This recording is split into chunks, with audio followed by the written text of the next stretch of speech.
birinci oturum demokratik bir yaşamın inşasını belirleyen iç ve dış faktörler. Oturumu modere etmesi için sözü Doktor Naif Bezvan'a bırakıyorum. Buyurun hocam. Gerek Spas, çok teşekkürler. Es ist mir eine große Ehre und Freude, Sie begrüßen zu dürfen. Keyf khashiki mezine ko az khairatına ve khazım. Hepiniz hoş geldiniz diyorum tekrar. Bizim bu oturum için aşağı yukarı, benim adım bu arada Naif Bezvan, Viyana Üniversitesi'nden ve Türkiye Kürdistan Orta Doğu üzerine çalışan bir akademisyenim aynı zamanda ve mütevelli heyeti üyesiyim. Bizim bu oturum için aşağı yukarı 1,5-50 dakika vaktimiz olacak. Ben kısa bir girişten sonra konuklarımı tanıtacağım ve biz şuna karar verdik. Soru cevap formatında interaktif bir sohbet yapmaya karar verdik. Ondan sonra 4 değerli kurum yöneticisi fikirlerini söyleyecekler yarım saat içerisinde ve yarım saatte bizim tartışmak için vaktimiz olacak. Şimdi çok kısa bir girişle konuklarımı tanıtıp tartışmamıza başlayacağız. Sesim iyi duyuluyor değil mi? Evet. Şimdi özellikle barışın toplumsallaşmasını hedefleyenler açısından şu çok kritik bir sorudur. Nasıl bir barış? Yani barışın kavramı bu anlamda son derece önemli. Çünkü barışın nasıl bir barış? Aynı zamanda barışın dönüştürücü ve değiştirici bir özelliğe sahip olup olmadığı konusunda da, özgürleştirici bir özelliğe sahip olmadığı konusunda da bize çok önemli bir fikir verir. Bir süre önce okuduğum bir çalışmaya göre mesela, Cenevre Üniversitesi yayınları tarafından yapılan bir çalışmaya göre 5 tane barış çeşidinden bahsediliyor. Bunlar sırasıyla şöyle sıralanıyor. Hegemonik ya da monarşik barış. Yani evrensel bir monarkın diyelim ki sultasında yapılan bir barış. İkincisi polikratik yani çoklu liderlik ya da denge barışı. Mesela Avrupa tarihinde bunu pentarşi örneğinde biliyoruz. Birkaç tane ülke oturup kendi aralarında karar veriyorlar barışa. Üçüncüsü birleşme ya da federatif barış. Amerika'nın birliğini, Amerika'nın kuruluşu mesela buna örnek verebiliriz. Bu bir federatif barış sonucu gerçekleşti. Dördüncüsü konfederatif barış. Yani uluslararası hukuk ve eşitler arasında yapılan bir barış olduğunu söyleyebiliriz. Son olarak da oligarşik barıştan bahsediliyor bu çalışmada. Mesela Birleşmiş Milletler Güvenlik Konseyi'nin işte imtiyazlı durumunu buna örnek olarak verebiliriz. Bu oligarşik barışa örnek olarak verebiliriz. Şimdi oligarşik barış aynı zamanda 19. yüzyılın sonlarına doğru dorukta olan, çok revaçta olan bir barış biçimidir. Ve o sırada, yani o dönemlerde 1883 yılında Nietzsche Zerdüşt böyle buyurdu. Also sprach Zarathustra kitabında şöyle tanımlıyor barışı. Barışı yeni savaşların aracı olarak sevmelisiniz diyor.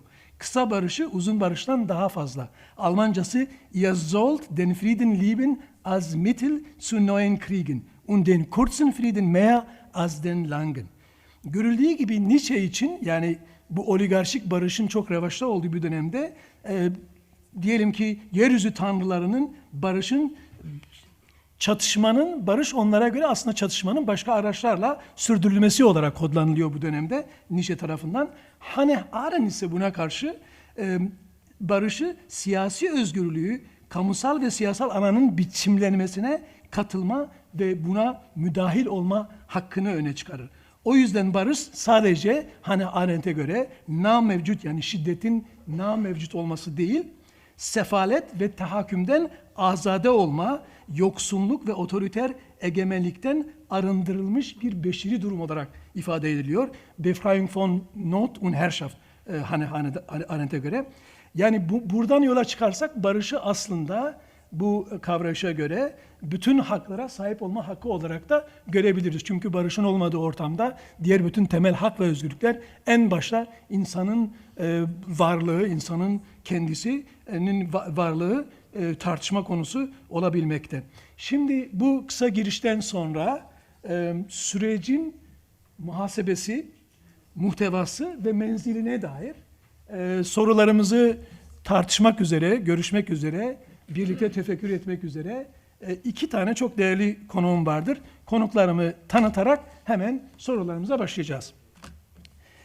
Aslında konuklarımı çok tanıtmaya gerek yok. Birinci konuğum Sayın Ayşegül Doğan, Şırnak milletvekili, DEM Parti sözcüsü ve aynı zamanda tecrübeli bir gazeteci. Tıpkı Ayşe Hanım. İkinci konuğum, değerli konuğum, yine gerçekten tanıtmaya gerek yok. Profesör Doktor Hamit Borzaslan, Paris Sosyal Bilimler Yüksekokulu'dan hoca ve kurucu, aynı zamanda kurucu hocalarından. Orta Doğu, Türkiye ve Kürdistan çalışmaları söz konusu olduğunda, yani Hamit Borzaslan'a referans yapmadan herhangi bir çalışma yapmak pek mümkün değildir. O yüzden de her iki konuma da hoş geldiniz diyorum ve müsaade ederseniz hemen zaman kaybetmemek adına biz bu zaman yönetimimiz biraz Prusya zaman yönetimi olacak. Deutsche Bahn'ın olmayacak. Yani Deutsche Bahn zaman yönetimi çok berbat bir durumda. O yüzden Prusya zaman yönetimi olacak. Ben aşağı yukarı 40 dakika vaktimiz var. Ben hemen sorularıma başlıyorum. Evet.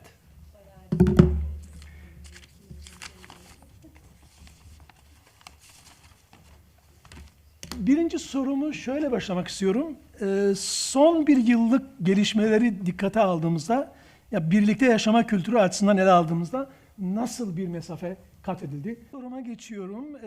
Şimdi biliyorsunuz taraflar gelişmeleri, yani bu sürece dair farklı kavramlaştırmaları kullanıyorlar. Ya Erdoğan hükümeti işte ve iktidar bloğu terörsüz Türkiye olarak taltif ediyor süreci. PYK lideri Öcalan ve DEM Partisi veya bazı diğer Kürt kesimleri açısından barış ve demokratik toplum süreci. Sürecin niteliğine dair bu farklı kavramsallaştırmalar bize neyi anlatıyor? Ahmet Hocam, isterseniz bu soru sizinle başlayalım. Ayşegül Hanım da fikirlerini katsın. Oldu. Aslında bu soruya belki İsmet Şerif Vanlı'dan yola çıkarak cevap verebilirim. İsmet Şerif Vanlı'nın 1971'de sanıyorum dünya devrim tarihleri literatürüne geçebilecek çok önemli bir kitabı var. Irak Kürdistan üzerine ve Kürt meselesi ne değildir sorusuyla başlıyor. Ve bence sanıyorum Kürt hareketi bugün soruyu bu şekilde dile getirebilir. Bir, Kürt meselesi bir terör meselesi değildir. 45 yıllık bir mesele değildir. PKK'nın büyük ölçüde değiştirdiği, koordinatlarını değiştirdiği ama PKK'yı aşan bir olgudur. 100 yıllık bir olgudur. Hatta 19. yüzyıla baktığınız zaman Kürt isyanlarından bazılarında bu bir Kürt kavgasıdır denmektedir. 2. Kürt meselesi emperyalizm ya da Siyonizm meselesi değildir. Kürt meselesi tam aksine Orta Doğu'nun bölüştürülmesini ortaya çıkardığı bir meseledir. 3. Kürt meselesi bir ümmet meselesi değildir. Erdoğan bu konuda bayağı ısrarlı. Fakat nasıl ki Katalan meselesi, Bask meselesi, İskoçya meselesi bir Hristiyan kardeşliği meselesi değilse ve bir Hristiyan kardeşliği içerisinde çözülemeyecekse, Kürt meselesi de bir İslam kardeşliği meselesi değildir ve İslam kardeşliği içerisinde çözülemez. Kürt meselesi Kant'ın aydınlanma nedir sorusudur. Kant açısından aydınlanma nesneden özneye geçmek ve nesneden özneye geçmek aynı zamanda özgürlüğe ve sorumluluğa sahip olmak anlamına gelmektedir. 1881'de Şeyh Ubaydullah Kant'ın kim olduğunu bilmezdi fakat bunu anlamıştı. Siz Amerikalılar gibi biz de kendi yargımızı uygulamak istiyoruz derken aynı zamanda Kürtler hem özgür olabilmeli hem de sorumlu olabilmeli diyorlardı ve sanıyorum şu anda Kürt hareketinin özellikle üzerinde durması gereken olgu, Kürt hareketi dışarıdan manipüle edilen bir hareket değildir. Kürt hareketi Kürt toplumunun, çoğul Kürt toplumunun, değişen Kürt toplumunun dinamiklerini içeren, yansıtan bir harekettir ve Kürt toplumunun amacı nesne olmaktan çıkıp özne olmaya, minör olmaktan çıkıp Kant'ın kavramıyla majör olmayı hedefleyen bir harekettir. Çok teşekkürler Ayşegül Hanım. Birinci soruya verilen cevap süresini doldurdu aslında. Bu konuyla ilgili söyleyeceğiniz bir şey varsa ekleyin, yoksa ben ikinci soruyu sizinle başlatmak istiyorum. Aslında belki iki noktayı söylemek istiyorum. Her şeyden önce teşekkürler. Umkhiraten ezgele keyfaşım kelevirbim, o iftihar kezvirbim. Çok kısa bir şekilde sanıyorum bir yılın yaşanmış olması kendi başına çok önemli bir başarı. Belki 2013-2015 barış süreciyle bir karşılaştırma yapılabilir. 2013-2015'te Cumhuriyet tartışılıyordu. Cumhuriyetin eleştirisi mümkün olabiliyordu. Türkiye nasıl kuruldu sorusu sorulabiliyordu. Kürt meselesinin meşrulaştırılması, meşru bir mesele olarak ele alınması konuşuluyordu. Bugün bütün bunlar yok ama Kürt meselesinin tartışılması kaçınılmaz olarak aynı zamanda Türkiye'nin tarihinin sorgulanmasını beraberinde getirebilir. Bu birinci nokta. İkinci nokta şu, Türkiye son 10 yılda çok büyük bir medeniyet kaybı yaşadı. İbn Haldun medeniyeti zamana ve mekana güven olarak tanımlar. Zamana güvenebilmeniz gerekiyor, geleceği düşünebilmeniz için. Mekana güvenebilmeniz gerekiyor ki mekan size saldırmasın. Ve George Steiner, bir dil bilimci, aynı zamanda medeniyeti dile güven olarak tanımlıyor. Dile güvenebilmeniz gerekiyor, dilin size saldırmaması gerekiyor. Son 10 yılda bütün bu tutanaklar zamanda, mekanda ve dile güven mekanları yok edildi. Ve şu anda bu mekanların yeniden restorasyonu zorunlu. Kürtler bunu yapabiliyor. Aslında şu anda Türkiye'de düşünemeyen, apatik bir toplum haline gelen daha çok Türk toplumu. Bir 10 yıl önce Fethullah Gülen'i eleştiremiyordunuz. Bugün Fethullah Gülen'den bahsedebilmek bir suç. 10 yıl önce Mursi kardeşiniz de El Sisi bir canavardı. Bugün Sisi kardeşiniz oldu. Yani kognitif, akli melekeler yok edildi Türkiye'de. Apatik bir topluma dönüştü Türkiye ve Kürt meselesinin tartışılması, Kürt meselesi vardır denilmesi sanıyorum bu kognitif akli melekelerin yeniden oluşturulmasının bir unsuru olabilir. Çok teşekkürler. Gelek Spaskek Hamit. İkinci soruma geçiyorum. Şimdi biliyorsunuz taraflar gelişmeleri, yani bu sürece dair farklı kavramlaştırmaları kullanıyorlar. Ya Erdoğan hükümeti işte ve iktidar bloğu terörsüz Türkiye olarak taltif ediyor süreci. PKK lideri Öcalan ve DEM Partisi veya bazı diğer Kürt kesimleri açısından barış ve demokratik toplum süreci. Sürecin niteliğine dair bu farklı kavramsallaştırmalar bize neyi anlatıyor? Ahmet Hocam, isterseniz bu soru sizinle başlayalım. Ayşegül Hanım da fikirlerini katsın. Oldu. Aslında bu soruya belki İsmet Şerif Vanlı'dan yola çıkarak cevap verebilirim. İsmet Şerif Vanlı'nın 1971'de sanıyorum dünya devrim tarihleri literatürüne geçebilecek çok önemli bir kitabı var. Irak Kürdistan üzerine ve Kürt meselesi ne değildir sorusuyla başlıyor. Ve bence sanıyorum Kürt hareketi bugün soruyu bu şekilde dile getirebilir. Bir, Kürt meselesi bir terör meselesi değildir. 45 yıllık bir mesele değildir. PKK'nın büyük ölçüde değiştirdiği, koordinatlarını değiştirdiği ama PKK'yı aşan bir olgudur. 100 yıllık bir olgudur. Hatta 19. yüzyıla baktığınız zaman Kürt isyanlarından bazılarında bu bir Kürt kavgasıdır denmektedir. 2. Kürt meselesi emperyalizm ya da Siyonizm meselesi değildir. Kürt meselesi tam aksine Orta Doğu'nun bölüştürülmesini ortaya çıkardığı bir meseledir. 3. Kürt meselesi bir ümmet meselesi değildir. Erdoğan bu konuda bayağı ısrarlı. Fakat nasıl ki Katalan meselesi, Bask meselesi, İskoçya meselesi bir Hristiyan kardeşliği meselesi değilse ve bir Hristiyan kardeşliği içerisinde çözülemeyecekse Kürt meselesi de bir İslam kardeşliği meselesi değildir ve İslam kardeşliği içerisinde çözülemez. Kürt meselesi Kant'ın aydınlanma nedir sorusudur. Kant açısından aydınlanma nesneden özneye geçmek ve nesneden özneye geçmek aynı zamanda özgürlüğe ve sorumluluğa sahip olmak anlamına gelmektedir. 1881'de Şeyh Ubaydullah Kant'ın kim olduğunu bilmezdi fakat bunu anlamıştı. Siz Amerikalılar gibi biz de kendi yargımızı uygulamak istiyoruz derken aynı zamanda Kürtler hem özgür olabilmeli hem de sorumlu olabilmeli diyorlardı. Ve sanıyorum şu anda Kürt hareketinin özellikle üzerinde durması gereken olgu, Kürt hareketi dışarıdan manipüle edilen bir hareket değildir. Kürt hareketi Kürt toplumunun, çoğul Kürt toplumunun, değişen Kürt toplumunun dinamiklerini içeren, yansıtan bir harekettir. Ve Kürt toplumunun amacı nesne olmaktan çıkıp özne olmaya, minör olmaktan çıkıp Kant'ın kavramıyla majör olmayı hedefleyen bir harekettir. Çok teşekkürler Ayşegül Hanım. Sürecin tanımlayıcı özeti.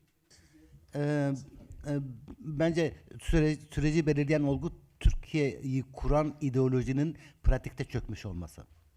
Söz konusu olan kalkıp Öcalan'a gitmek. Bundan daha büyük bir meşruiyet kazandıramazsınız bir harekete ve bu harekete kazandırılan meşruiyet aynı zamanda şu ya da bu şekilde Kürt meselesinin varlığını göstermekte ve böyle bir kırılma yaşandı aslında. 2008'de Türkiye, Irak Kürdistan'ın varlığını kabul etmek zorunda kaldığında her halükarda Orta Doğu'da bir kırılma noktası yaşandı. Ve bugün belki ikinci bir kırılma noktasındayız. Fakat sanıyorum burada Kürt hareketinin hem son derece mütevazi davranması hem de son derece radikal bir perspektife sahip olması gerekti. Mütevazi bir konum. Bugün elimizde hangi imkanlar varsa bunları kullanmak zorundayız ve kalkıp masayı devirme ya da masaya gerçekleştirilmesi mümkün olmayacak taleplerle gelebilme imkanımız yok. Ama aynı zamanda da en radikal nokta, bu radikal nokta Kürt meselesinin ve demokrasi meselesinin eş zamanlı olarak meşrulaştırılması. Meşrulaştırma, kabul etmenin çok ötesinde, tahammül etmenin çok ötesinde olan bir olgu, hukuki bir değişim gerektiren bir olgu ama hukukun da ötesine giden ve o eşitlik felsefesini yerine getiren bir olgu. O yüzden sanıyorum şu anda bazı çalışmalar başladı. Onu gazetelerde görüyorum. Bu çok iyi bir şey. İspanya ile karşılaştırma. 1975-78'deki İspanya'da ne oldu? İspanya nasıl demokrasiye geçti? İspanya Portekiz ve Yunanistan gibi değil, çok milletli bir ülkeydi. Ve Franco'yu hatırlayınız, Kızılşehir'in yok edilmesi gerekiyordu diyordu. Kızılşehir aynı zamanda Barcelona'ydı. Ve Bilbao'nun, Hristiyan Bilbao'nun yok edilmesi gerekliydi. 75-78 arasında olan şu oldu. İspanya hem demokrasi meselesini meşru bir mesele olarak gördü ve kendi ufku, kendi perspektifi olarak gördü ki bugün Türkiye'de bunu DEM Partisi dışında hiçbir parti yapmıyor. AKP demokratik bir perspektife sahip değil ve CHP demokratik bir ufka sahip değil.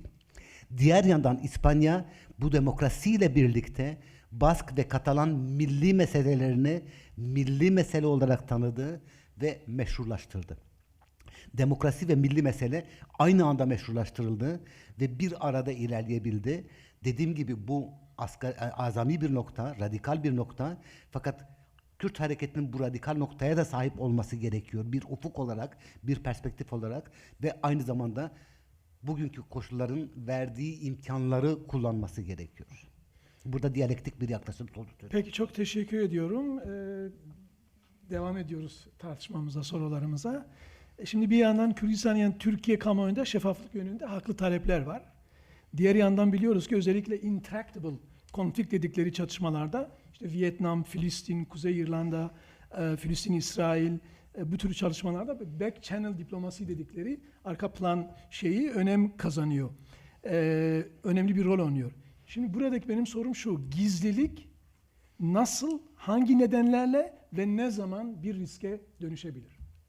Buyurun, sizden başlayalım. Ahmet Hoca, gizlilik ne zaman, hangi şartlar altında bir riske dönüşüyor? Biraz bu soruya odaklarsanız. Aslında gizlilik meselesi konusunda pek bir şey söyleyebilmem mümkün değil. Yani bu işin gizli bazı taraflarının olduğu açık fakat dinamikler söz konusu. 1 Ekim 2024'de hatırlayınız. O dönemde Öcalan'dan istenen şuydu. Bahçeli bunu çok açık bir şekilde dile getiriyordu. Artık geldi bir hata yaptık, 40 yıllık bir hata yaptık. Bu hatadan dönüyoruz. Türkiye'nin bir parçası haline geliyoruz. Türk milletinin emrinde olacağız ve Rojava meselesini bitireceğiz. Beklenti buydu. Gelişen dinamikler bunun çok ötesine gitti ve hatta şu ya da bu şekilde Rojava'nın meşrulaştırıldığı hem ulusal düzeyde, Suriye düzeyinde, hem Orta Doğu düzeyinde, hem Arap şeyhleri, Arap aşiretleri düzeyinde, hem ABD düzeyinde neredeyse meşru bir nitelik kazandığı bir sürece devrildi. O yüzden sanıyorum gizliliğin ötesinde ne tür dinamikler yaratılabilir? Kürt hareketi bu dinamiklerin yaratılmasına nasıl katkıda bulunabilir? Bu aktif bir gizlilik diyelim ki pasif bir süreç olabilir. Bu pasif süreçten tamamen aktif bir sürece varmak. İkinci mesele bence şeffaflık meselesi. Tabii organlar arasında, gizli örgütlü, gizli devletin gizli haber alma ajansları arasında, PKK arasında bir yan kanal var anlayabildiğimiz kadarıyla. Fakat şeffaflığın aynı zamanda toplumsal şeffaflığa dönüşmesi gerekiyor. Ve toplumsal şeffaflık sadece müzakereler üzerinde olamaz. Toplumsal müzakere şeffaflık. Kürt meselesi nedir? Kürt meselesi de niye bu noktaya vardık?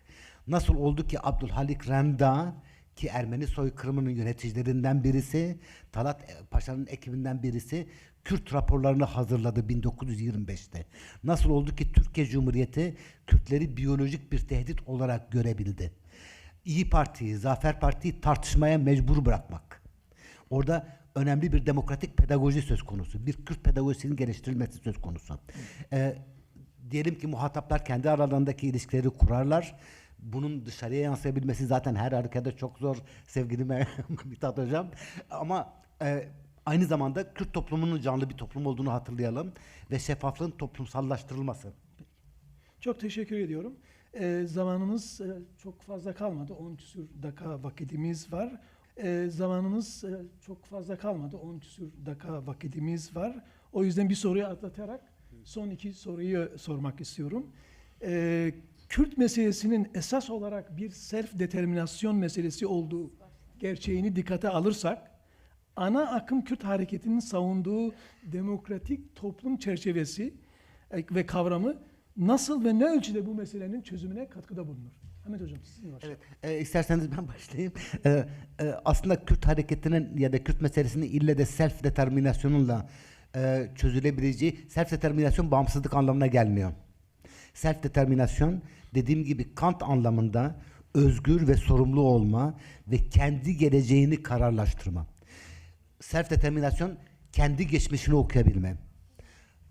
Yaşanan anı geleceğin kurulacağı bir an olarak görme ve geleceği kendi özgür iradesiyle ve sorumlulukları hesaba katarak belirleme özgürlüğü anlamına gelmekte.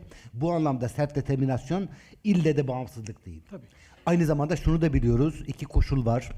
Bunlardan birisi sosyolojik realiteler. Sanıyorum bugün eğer Kürdistan'da, Türkiye Kürdistan'da bir referandum olursa Kürt toplumunun büyük bir kısmı belki de bağımsızlık için oy kullanmaz. Ama bunu Irak'a tercüme edebilmek mümkün değil. Irak Kürt toplumunda bir bağımsızlık beklentisi var. Türkiye'de de bu yarın değişebilir. İran'da yarın değişebilir. Bütün bunlar bugün verili koşullarıyla belirli değil. Ama bunu hatırlayalım. Yani jeostratejik koşullar var, entegrasyon süreçleri var. Bütün bunlar çok önemli. Ve ikincisi sol harekette şu söyleniyordu. Boşanma özgürlüğü, boşanma zorunluluğu değil. Özgürlük ve zorunluluk arasında bir fark var. Eğer Kürtler self determinasyona varabilirse bu aynı zamanda belki de boşanmayı özgür kararlarıyla reddettikleri bir sürece de varabilir. Peki çok teşekkür ederim. Tabii ki uluslararası hukukta iç self determinasyon, dış self determinasyon var ama buradaki esas mesele kolektif hak talebinin ve kolektif özne olma durumunun tanınması ve realize olması. Buyurun. Son sorumu soracağım bu anlamda. Vaktiniz olursa başka soruyla devam ederiz. Şunu öğrenmek istiyorum. Kürdistan siyasi coğrafyasının ve Türkiye açısından sürecin riskleri ve sunduğu imkanlar konusunda ne söyleyebiliriz? Yani hem Kürdistan siyasi coğrafya açısından en son işte DOHOK'ta gördüğümüz resim açısından veya gördüğümüz oluşmakta olan yeni bir durum açısından risklerin aşılması için nasıl bir siyasi tahayyüle ihtiyaç vardır? Ahmet Hocam yine sizden başlayalım. Sanıyorum Mazlum Abdi'nin Erbil'e gitmesi, ondan sonra Kamışlı toplantısı ve bugün DOHOK toplantısı Kürtlerin Türkiye ötesinde bir mücadele içerisinde olduklarını ve bu mücadelede manipüle edilen bir taraf değil, kendi öz iradelerini dile getiren ve oluşturan, öz irade verili bir irade değil, aynı zamanda oluşturulan bir irade. Oluşturan bir akım olarak ortaya çıktığını göstermekte. Kürt toplumu tarihsel nedenlerle bölünmüş bir toplum. Bu bölünmüşlüğün getirdiği çok büyük sıkıntılar var. Fakat bu sıkıntılar aynı zamanda da kaynaklara, geleceğin tahayyül edilmesini mümkün kılan kaynaklara da dönüştürülebilir. Bu sıkıntılar içerisinde Kürt toplumu kendi çoğul bir toplum olarak tahayyül edebilir ve söz konusu olan Kürt meselesinin hem Türkiye'de meşru bir mesele hem de Orta Doğu'da meşru bir mesele olarak görülmesi ve sanıyorum bu açıdan bugün Rojava'da olanlar, yarın Rojava'da olacak olanlar, Rojava'nın statüsünün belirlenmesi, Rojava'nın bir risk ya da güvenlik meselesi değil, Suriye'nin demokratik meselesinin bir parçası ve Kürtlüğün demokrasi davasının bir parçası olarak görülmesi çok önemli. Onu bir iki kez daha dile getirmiştim. Rojava'sız bir Kürdistan düşünülemez. Çünkü ampute edilmiş, sakat bir Kürdistan anlamına gelir Rojava'sız bir Kürdistan. Kürdistan'ın tarihinin önemli bir kısmı daha 50'lerde 60'larda Rojava'da yazılmaktaydı. Ama Rojava'sız bir Suriye'de düşünülemez.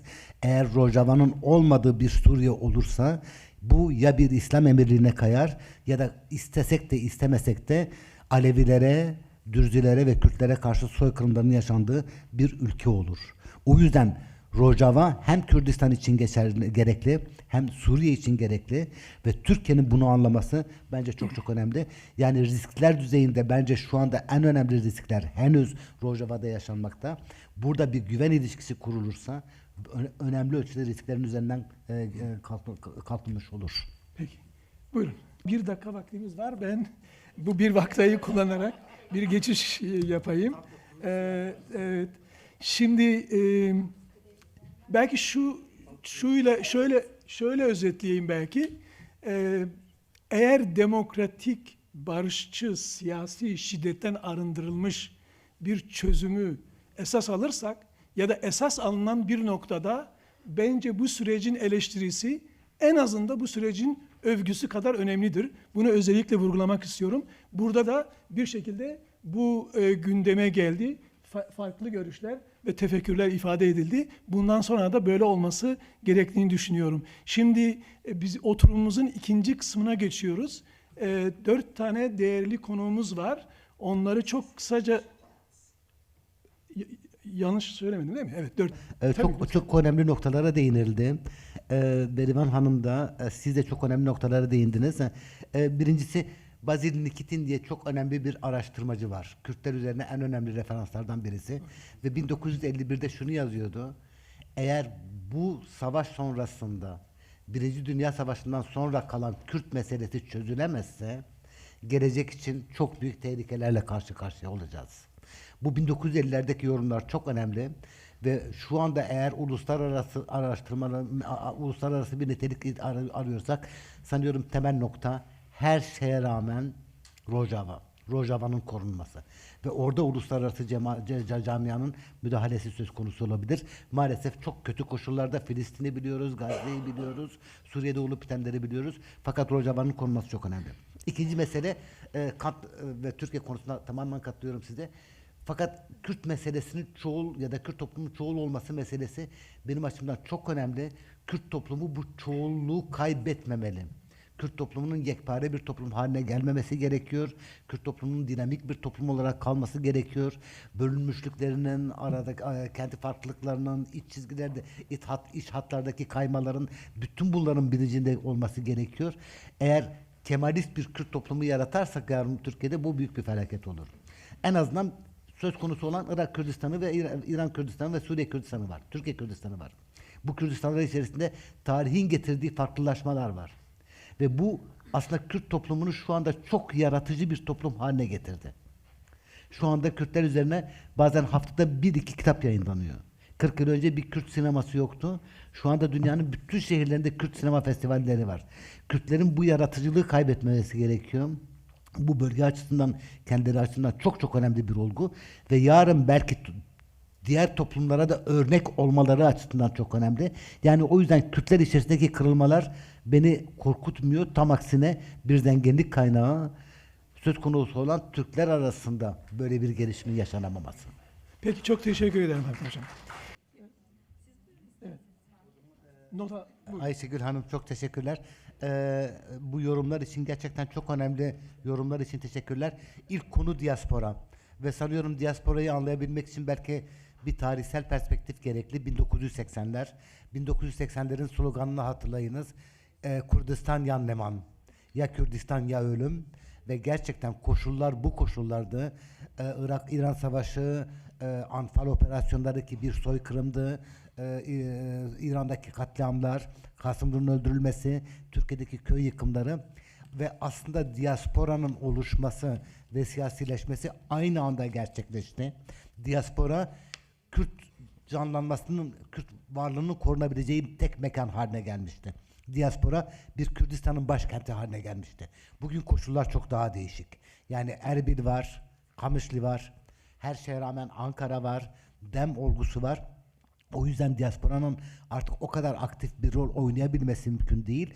Fakat diasporanın oynaması gereken roller var. Diasporanın yeni diller geliştirmesi, lobi çalışmaları, mesela bu Yezidi soykırımı konusunda diasporanın yapması gereken çok şey var. Yezidi soykırımlar tarihinin bir parçası olarak öğretilmesi, araştırılması. Yani sanıyorum diaspora biraz bir konfor zonunda pek bir şey yapmıyor. Çünkü Türkiye'de böyle yani Kürdistan'da bir canlanma var. Fakat diasporanın yapması gereken çok şey var ve bunlar arasında dediğim gibi yeni dillerin üretilmesi. İkinci mesele Rıdvan, çalışmalarınız tabii çok önemli. Ali Bey, size de teşekkür ediyorum. Yaşar Bey'in söylediklerine dönmek istiyorum. Türkiye'de iki olgu var. Birincisi aslında Abdülhamid'e kadar uzanan bir Türk ideolojisi. Ve bu Türk ideolojisinin temeli şu: bu ülkenin sahibi Türklerdir. Diğerlerini tanıyabiliriz ama Türklüğün emrine girme koşuluyla. Abdülhamid'in anılarını okuyunuz, bu var. 1915 Ermeni soykırımının nedenlerinden birisi bu olgu. Ermenilere söylenen şu: Erzurum Kongresi'nde, Taşnak'ın 1914'te biz sizi kabul ediyoruz ama madem ki sizi kabul ettik, sizin de artık Türk milletinin emrine girmeniz gerekir. Ermeniler bunu reddettiği için soykırım yaşandı. 2014 Kobane aynı şey. Biz siz Kürtleri kabul ediyoruz. Hatta sizlere karşı bazı haksızlıklarımız da oldu. Ama madem ki sizi kabul ettik, artık Türklüğün emrine girmeniz gerekir. Sünni Türklüğü. Bu Türk ideolojisinde bir değişim yok. Ve ikinci mesele aynı noktada, belki şunu da görmemiz gerekiyor. Son 15 yılda Türkiye kuraklaştı. Kuraklaştırıldı. Ve sadece toprak zemini açısından değil, entelektüel olarak, hisler olarak apatik bir toplum haline getirildi. Türkiye'de şu anda tartışanlar, Türk demokratları var. 10.000 kişiyiz, 20.000 kişiyiz. Birbirimizi okuyoruz. Ama Türkiye toplumunda artık bir his, bir duyarlılık yok. Hannah Arendt şundan bahsediyordu: başkalarının kelimeleri ve başkalarının acılarıyla düşünebilme, bu tümüyle yok edildi. Türkiye toplumu nasıl yeniden yeşerecek? Sanıyorum önemli sorulardan birisi bu. Üçüncü mesele, tabii tümüyle haklısınız. Kürtlerin geleceğini kararlaştırma diyelim. İsmail Beşikçi Hoca onu sürekli söylüyor. Kürtler hiçbir kadere mahkum değil. Kendi kaderlerini de belirleyemezler. Kendi geleceklerini belirlemeleri gerekiyor. Ve sanıyorum bu noktada en önemli olan şu: Kürtlüğün aynı zamanda holistik bir yapıya sahip olduğunun unutulmaması. Kürdistan sadece Osmanlı Kürdistan'ı değil. Kürdistan sadece Türkiye Kürdistan'ı değil. Kürdistan aynı zamanda Fars-İran Kürdistan'ı. Kürdistan tarihsel bir oluşum. Kürdistan içerisinde tarihsel farklılıklaşmalar var. Bir Yezidi olgusu var. Bir ehli hak olgusu var. Bu holistik olgunun kabul edilmesi ve bunun aynı zamanda Kürdistan'ın bugünkü koşullarını açıklaması. Süleymaniye ve Erbil aynı değil. Ve Kürtlüğün bunu kabul etmesi gerekiyor. Bu holistik yaklaşım hem geleceğin belirlenmesi hem de geleceğin her gün yeniden kurulması anlamına gelebiliyor. Sanıyorum bu aşamada yapılacak çok şeyler var ve burada da diaspora çok önemli bir rol oynayabilir. Diasporanın sadece Türkiye Kürdistanı, Irak Kürdistanı olarak algılanmaması, holistik bir diaspora olarak algılanması ve tabii Yezidi soykırımın tanınması konusunda tamamen hemfikirim. Onun ötesine de gitmek gerekiyor. Eğer Türkiye'nin müsamahası olmasaydı IŞİD yaptığını yapamazdı. En azından IŞİD dava dosyalarına bakmak gerekiyor. Her şey açık. Polis her şeyi dinliyor. Her şeyi yazıyor. Bu otele gidiniz Gaziantep'te, yarın saat 8'de böyle bir araba gelecek. Bu araba sizi Suriye'ye götürecek vesaire. Bütün bunlar bilgi dahilinde ve bazılarının çok takdir ettiği Davutoğlu şunu söylüyor: biz hukuk devletiyiz. Faaliyete geçmedikçe biz bir şey yapamayız. Ve bu aralar soykırım düzenleniyor, bombalar patlıyor. Sanıyorum onun sorgulanması gerekiyor, yani soykırımın kabul edilmesi. Fakat aynı zamanda 2010'larda Türkiye'nin IŞİD'le ilişkilerinin muhakkak ve muhakkak ele alınması gerekiyor. Tarihe sünger çekmemek gerekiyor. Tarihin acıtması gerekiyor. Tarihin yaralaması gerekiyor. Ve tarihsel bir düşünce ancak bu sayfaların kapatılmamasıyla mümkün olabilir. Peki, çok teşekkür ederim. Yok şimdi yoksa her şeyi unuttum. Her şeyi unuttum. Zaten unuttum.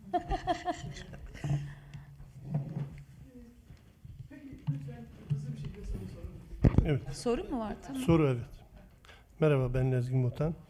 Emeği geçen bütün arkadaşlara teşekkür ediyoruz bu arada.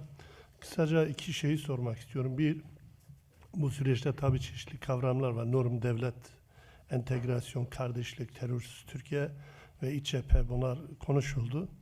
Aslında bunların tümünün birçoğunun neye tekabül ettiğini konuşmacılar kısmen de anlattılar ama ben daha çok Ayşegül Hanım'a sormak istiyorum.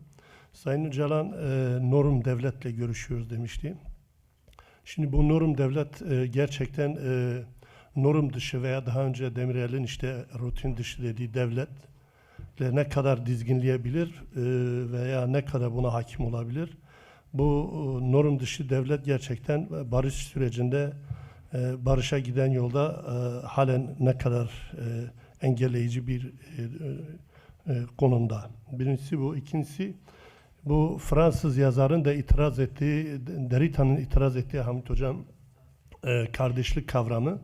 Bu kardeşlik kavramı Türkiye'deki dillendirilen kardeşlik kavramı gerçekten hani Derrida'nın dediği gibi eşitliğin altında ezilen ve dikey bir ilişki, içinde ciddi bir baskıcı, dışlayıcı nitelik taşıyor.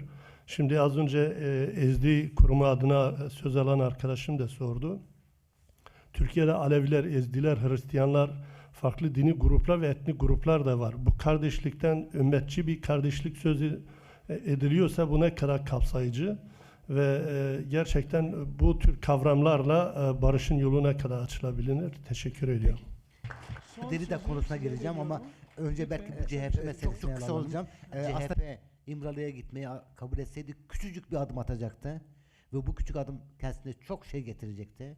Şu anda çok büyük bir adım attı ve sanıyorum bu büyük adım kendisine büyük kayıplar getirecek. Fakat Derrida meselesi. Ben Filistin, Uygur ve Rohingya davalarını destekliyorum. Çünkü bunlar meşru davalar, Müslüman davaları oldukları için değil.